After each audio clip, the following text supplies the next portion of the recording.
Sweet. That's so fun. So tell me about your toy. This is the Optigan.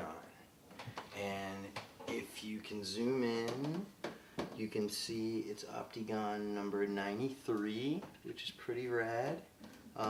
They made these things back in 1969 and the early 70s. And they're kind of pieces of junk, except they're really unique pieces of junk.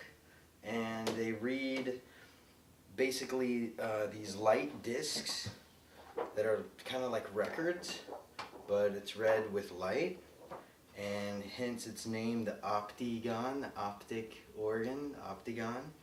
And it's pretty much the first sampler that's kind of ever been contrived. And it's awesome because of all that, except it's horribly flawed, because while it was made to use light, it sounds different just about any time of day in any different room, and it has totally a mind of its own. But that's also completely what makes it so unique, and it's amazing.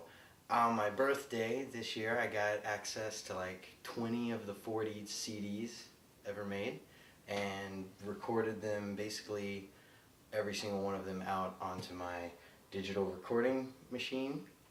And I've been tracking them out and roughly mixing discs with discs, which has been really interesting and awfully hard, considering how I mentioned it's totally like flawed with light.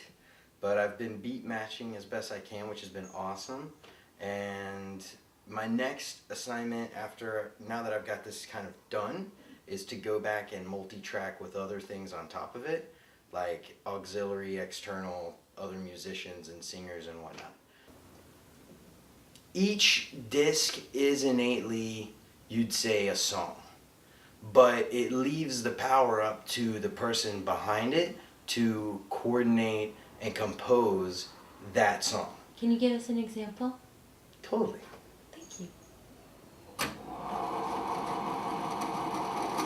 You can imagine a simple pop song, or hip hop, anything.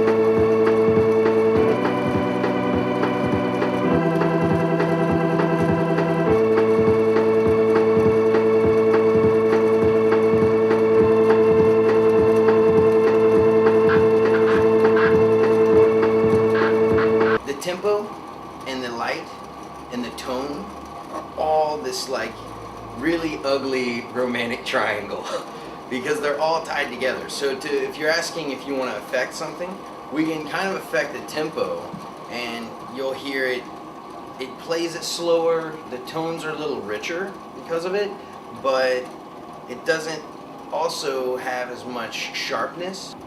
It's almost like it's just reading a picture of a waveform. When you have lower lighting, it basically will only play even if cranked to full tempo speed, like this. So if you wanted to hear it at dull lighting, this is basically like what you'd hear. This is really not. We're in good lighting and the tempo is really low.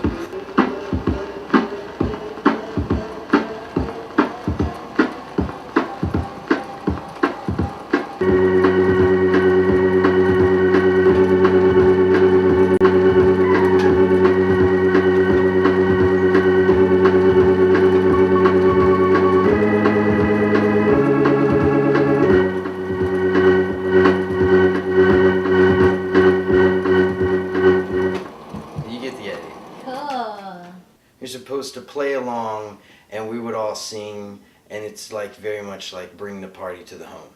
And when Mattel, I think, purchased it, I think it died in the arms of Mattel too as a concept idea. Technology came out, and this is not technical, it's mechanical.